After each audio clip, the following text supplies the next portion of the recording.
ना पूछो कि मेरी मंजिल कहाँ है, ना पूछो कि मेरी मंजिल कहाँ है, अभी तो सफ़र का इरादा किया है।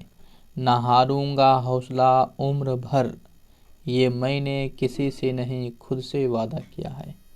जय हिंद दोस्तों, स्वागत है आपका यूट्यूब चैनल परफेक्ट प्रैक्टिस पर। आज के इस वीडियो में हम जो है 4100 प्लस सेलेक्टेड क्वेश्चन जो कि एस.के. झा सर के द्वारा सिलेक्ट किया गया है, इसका जो है केमिस्ट्री का डिस्कशन करेंगे। कम बस समय में, बहुत कम समय में जो है आपका यहाँ डिस्कशन हम कर देंगे। तो इस वीडियो को आप शुरू से लेकर लास्ट तक पूरा ज़रूर देखिएगा। और जो इरादा बना के आपने ये वीडियो देखा है कि हमें इस बार रेलवे में जाना है, तो ये वीडियो आप ज़रूर देखिएगा। इसमें हम डिस्कशन भी करेंगे, केवल आंसर की बात नहीं करेंगे। तो चलिए बिना समय को गवाए हम शुरू करते हैं वीडियो को। यदि आप चैनल पर नए हैं तो आपसे रिक्वेस्ट है कि आप सब्सक्राइब करके बेल आइकन ऑन कर लीजिए। क्वेश्चन हमारे पास क्या है कि ऑक्सीकरण प्रतिक्रिया में निम्नलिखित में से क्या होता है। तो ऑक्सीकरण अभिक्रिया में क्या होता है ये बताना है। तो ऑक्सीकरण के बारे में आपको जो भी चीज़ें पता है तब आपको वह पता, नहीं पता है तो हम इसमें बता देंगे सारी बातें।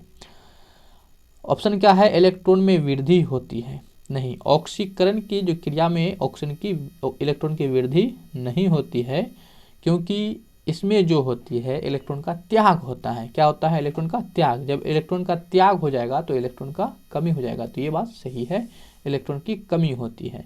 प्रोटॉन में वृद्धि होती है, तो प्रोटॉन में कभी भी वृद्धि और कमी नहीं होती। जो भी परिवर्तन होगा वो इलेक्ट्रॉन के साथ होगा, प्रोटॉन के साथ नहीं होगा, चाहे वो ऑक्सीकरण का केस हो या फिर अवकरण का केस हो। प्रोटॉन में कमी होती है, नहीं होती, ये बस जो है भटकाने के लिए दिया गया था। तो ऑप्शन हमारा दो ही था मेन रूप से, ये और ये। तो क्या हो जाएगा हमारा, इलेक्ट्रॉन में कमी होती है। क्या होती है, कमी होती है, और इलेक्ट्रॉन में वृद्धि नहीं होती है। ठीक है, तो ध्यान रखना है। और साथ ही साथ आप ध्यान रखिए कि ऑक्सीकरण की जो अभिक्रिया होती है, इसमें जो ऑक्सीडेशन नंबर होता है, ऑक्सीडेशन नंबर में वृद्धि होगा। ऑक्सीकरण में क्या होगा, ऑक्सीकरण है तो ऑक्सीकरण संख्या बढ़ेगा। ठीक है, क्वेश्चन नेक्स्ट बढ़ते हैं कि निम्नलिखित में से कौन सा कथन सत्य है। तो सत्य कथन को जो है हमें ध्यान रखना है। तो कौन सा कथन सत्य है इसके बारे में बताना है। ऑप्शन क्या है कि अपचयन अभिक्रिया के दौरान परमाणु में प्रोटॉन की क्षति होती है। देखिए प्रोटॉन वाला तो ये दोनों लाइन पहले कैंसिल हो गया। ठीक है, आपको इसके पहले बता दिए थे, दोनों लाइन पहले कैंसिल हो गया। बचाइए, अपचयन की बात आ रहा है, इसी को जो है अवकरण कहते हैं। क्या कहते हैं, अवकरण। क्या कहते हैं, अवकरण कहते हैं। तो अवकरण के संदर्भ में बताना है। तो अवकरण में क्या होता है कि आपका जो हाइड्रोजन है उसका संयोग होगा या ऑक्सीजन उससे हटेगा, या फिर आपका ये भी हो सकता है कि जो इलेक्ट्रॉन है, इलेक्ट्रॉन का ग्रहण होता है। क्या होता है, इलेक्ट्रॉन का ग्रहण होता है। और जब इलेक्ट्रॉन ग्रहण होगा तो इलेक्ट्रॉन में वृद्धि होगा। क्या होगा, वृद्धि होगा इलेक्ट्रॉन में। और साथ ही जो है जो ऑक्सीडेशन नंबर है, ऑक्सीडेशन नंबर में क्या हो जाएगा, कमी हो जाएगा। क्या हो जाएगा, कमी, क्योंकि यहाँ ऑक्सीडेशन तो नहीं हो रहा है, यहाँ पे रिडक्शन हो रहा है, तो इसलिए ऑक्सीडेशन क्या हो जाएगा, कम हो जाएगा। तो आप यहाँ पे देख लीजिए कौन सा है। तो दो तो होगा नहीं, पहला। तीसरा क्या कहता है, अपचयन अभिक्रिया के दौरान परमाणु में इलेक्ट्रॉन की क्षति होती है। इलेक्ट्रॉन का क्षति का मतलब क्या हुआ, इलेक्ट्रॉन का त्याग होना। तो त्याग नहीं होता है, क्या था, इलेक्ट्रॉन का ग्रहण होता है। तो ऑप्शन हमारा डी हो जाएगा। उम्मीद करते हैं आपको समझ में आ गया होगा। हमने जितनी बातें बोला उतनी ही बातें जो है आपको अपचयन यानी कि अवकरण या रिडक्शन से जो है, एक ही बात है, इसको ध्यान में रखना है आपको। ठीक है, इतनी ही बातें आपको याद रखना है, बाकी कुछ नहीं। नेक्स्ट क्वेश्चन हमारे पास क्या है कि K2Cr2O7 में जो है Cr यानी कि क्रोमियम की ऑक्सीकरण संख्या क्या होगी। तो ऑक्सीकरण संख्या क्या होगा ये बताना है क्रोमियम का। ठीक है, ऑक्सीकरण संख्या क्या होगा बताना। तो इसके निकालने के लिए बहुत सिंपल है, बहुत सिंपल है। आपको यदि उनका संयोजकता याद है तो लगभग आपका सॉल्व है। जैसे कि K2 है तो पोटेशियम का क्या हो गया, एक होता है तो 2 गुना 1 2 ही हो जाएगा, प्लस जिसका निकालना है ना उसको x मान लेंगे। तो क्रोमियम का निकालना है तो ये 2 क्रोमियम है तो 2x हो गई। अब प्लस ऑक्सीजन का कितना होता है, तो माइनस का 2 होता है। एक ऑक्सीजन का माइनस का 2 होता है, तो 7 है तो माइनस का 14 हो जाएगा और बराबर 0 हो जाएगा। क्या हो जाएगा, बराबर 0 हो जाएगा, इस तरह से। ठीक है, ध्यान रखेंगे आप। और साथ ही साथ जो है अब इसको यहाँ से हल कर लीजिए। तो सोल्व करने के पर क्या हो जाएगा आपका कि ये +2 और -14 क्या हो जाएगा, माइनस का 12 और जब बराबर के उधर आएगा तो प्लस का 12 हो जाएगा। तो 2 से काट देंगे तो ये प्लस का 6 आ जाएगा हमारे पास। तो देख लीजिए प्लस का 6 कहाँ है, यहाँ आपके पास ऑप्शन ए में ही है प्लस का 6। ठीक है, तो ऑप्शन हमारा ए हो जाएगा। समझ में आई बात। H2O2 में O की ऑक्सीकरण संख्या क्या होगी, वेरी सिंपल है। किसका निकालना है, ऑक्सीजन का निकालना है, तो जिसका निकालना है उसको x कर लेंगे। तो हाइड्रोजन का कितना होता है, तो +1 होता है हाइड्रोजन का। ठीक है, यदि शुरू में हाइड्रोजन रहेगा, शुरू में हाइड्रोजन है तो +1 होगा, और यदि किसी के बाद है तो उसमें हाइड्रोजन का -1 हो जाता है। ठीक है, तो यहाँ पे शुरू में है तो 1 गुना 2 तो 2 ही हो जाएगा, प्लस का ऑक्सीजन का निकालना है तो इसमें 2x कर लेंगे, अब बराबर 0। ये +2 है, इधर आएगा तो -2 हो जाएगा, 2 से 2 कट जाएगा तो माइनस का 1 हमारे पास आ जाएगा। तो इसका कितना आ जाएगा, -1 आएगा। क्या आएगा, -1। इस तरह से हम ऑक्सीकरण संख्या निकालते हैं, जो कि बहुत ही क्या है, आसान है ना। तो ऑक्सीकरण संख्या निकालने के लिए आपको समझ में आ गया होगा, बाकी मिलेगा तो भी ऐसे करेंगे। अब यहाँ पे दूसरा क्वेश्चन यहाँ पे लिया गया है, देखिए बहुत अच्छा से, केमिस्ट्री तो ठीक ठाक है ना। एक द्रव जिसमें कि 49 ग्राम साधारण नमक को जो है 320 ग्राम पानी में घोला गया। ठीक है, और द्रव्य के द्रव्यमान प्रतिशत द्वारा द्रव्यमान के संदर्भ में सांद्रता ज्ञात कीजिए।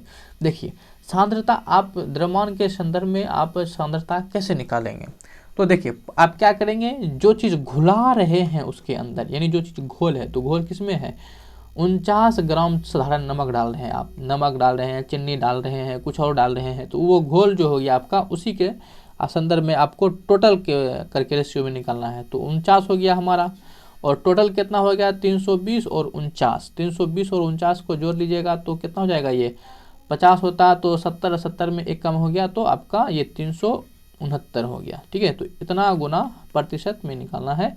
ठीक है, तो गुना 100 कर देंगे। तो इस तरह से जब आप इसको सॉल्व कीजिएगा तो आपका क्या आ जाएगा, ये आ जाएगा आपका 13.28, क्या जाएगा 13.28% आ जाएगा जब इसको आप सॉल्व करते हैं। तो ये हो जाएगा हमारा आंसर, वेरी सिंपल है। ठीक है, उसी तरह से यहाँ पे क्या हो जाएगा, एक विलेन में पानी की 320 ग्राम मात्रा में 36 ग्राम जो है लवण है। तो लवण कितना है, 36, घुलेगा कौन, ये 36 ग्राम जो है यही घुलेगा। ठीक है, ये यहाँ पे हमारा जो टोटल है, टोटल कैसे बनेगा, तो 320 और 36 जब मिलेगा तभी तो ये टोटल विलियन होगा। तो विलियन को हमेशा क्या करेंगे, नीचे लिखेंगे, क्योंकि टोटल हम क्या करते हैं, नीचे रखते हैं। देखिए फार्मूला हम नहीं लिख रहे हैं, क्योंकि आपको समझना है हर चीज़ को। टोटल कहाँ लिखते हैं, टोटल जो होता है नीचे में लिखते हैं। मैथ में अभी आप पढ़े होंगे रेशियो में कि जो नीचे वाला रहता है वो टोटल वैल्यू बताता है। तो टोटल कितना हो जाएगा, 320 और 36, 320 और 36 कितना है, 356।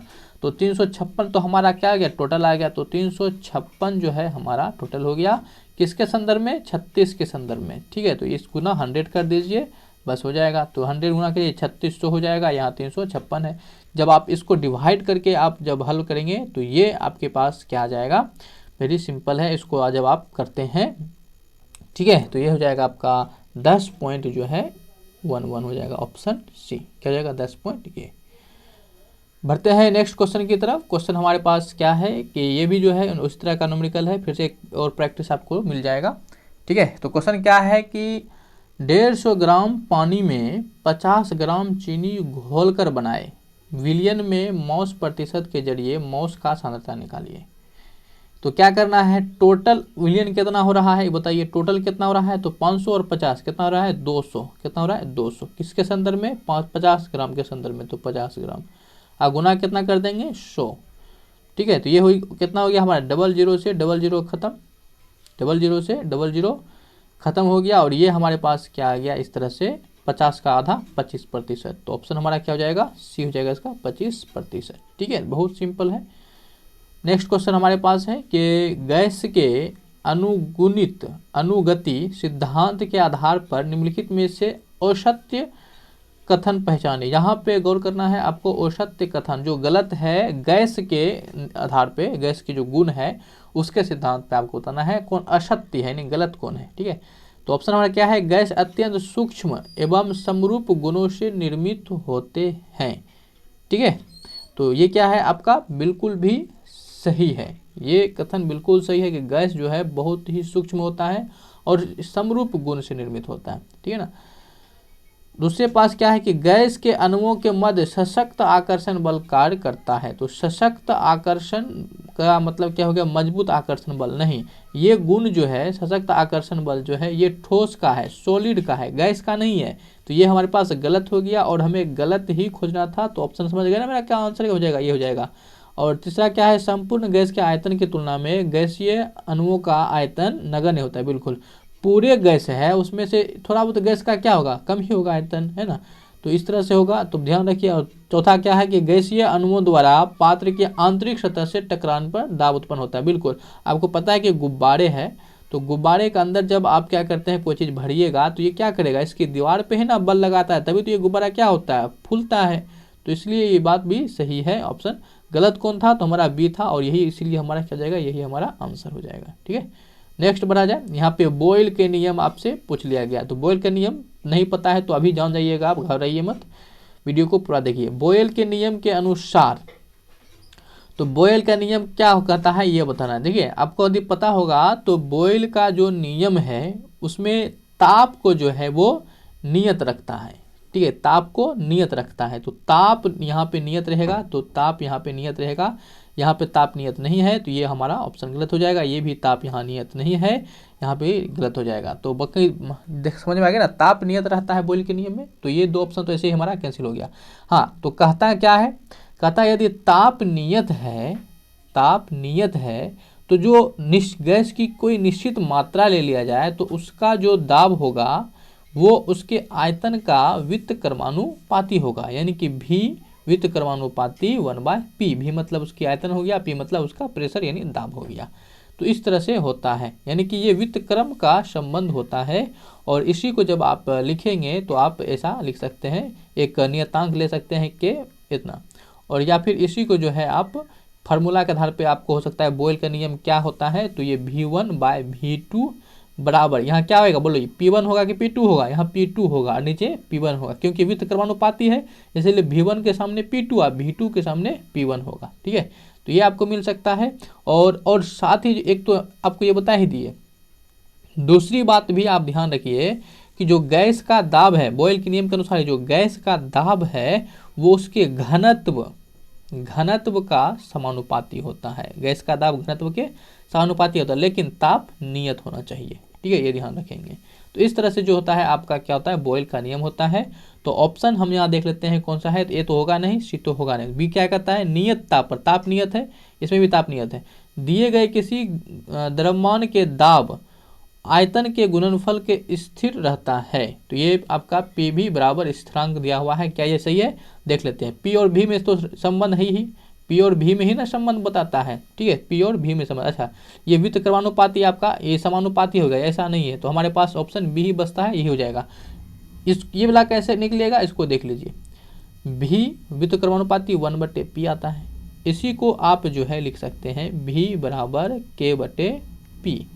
ठीक है, और हमें स्थिरांक के क्या है, स्थिरांक है, तो k बराबर क्या आ जाएगा, p इंटू भी, गुना हो जाएगा ना नहीं, तो p इंटू भी। तो इस तरह से आप बता सकते हैं कि ऑप्शन बी हमारा हो जाएगा। ठीक है, तो ये ध्यान रखेंगे, ऑप्शन हमारा भी हो जाएगा। बाकी हमने आपको बोयल का जो है नियम बता ही दिया, क्या बताया, भी व्युत्क्रमानुपाती 1/p, एक तो ये हो गया, और एक p समानुपाती किसके, घनत्व के। ठीक है, ध्यान रखेंगे। तो इस तरह से जो है दोस्तों हमने ये किया, और बहुत जल्दी ही जो है हम नेक्स्ट वीडियो लाएंगे। वीडियो लंबा नहीं बनाना है, बहुत कम समय में छोटा और ज़्यादा क्वेश्चन करके करेंगे। तो उम्मीद करते हैं आपको ये वीडियो काफ़ी अच्छा लगा होगा। तो वीडियो को जो है आप लाइक ज़रूर करें, और चैनल पे नए हैं तो प्लीज़ इसको सब्सक्राइब कर दीजिए। सब्सक्राइब करने में कुछ जाता नहीं है। ठीक है, 50% आदमी जो है बिना सब्सक्राइब किए चले जाते हैं, तो प्लीज़ जो है इसको सब्सक्राइब जरूर कर दिया कीजिए। और वीडियो को जो है ये आप यहाँ तक देखे ही हैं तो थोड़ी सी और सपोर्ट कर दीजिए। वीडियो को आप शेयर कर सकते हैं, ताकि जो है यही चीज़ जो आपको यहाँ बता रहे हैं हम फेस पर आ सके। हमारा टारगेट जब पूरा हो जाएगा तो हम फेस पे जो है आके अभी आपको अच्छे से बताएंगे, तो और भी ज़्यादा मज़ा आएगा। ठीक है, तो मिलेंगे हम किसी नेक्स्ट वीडियो में। जय हिंद, बाय।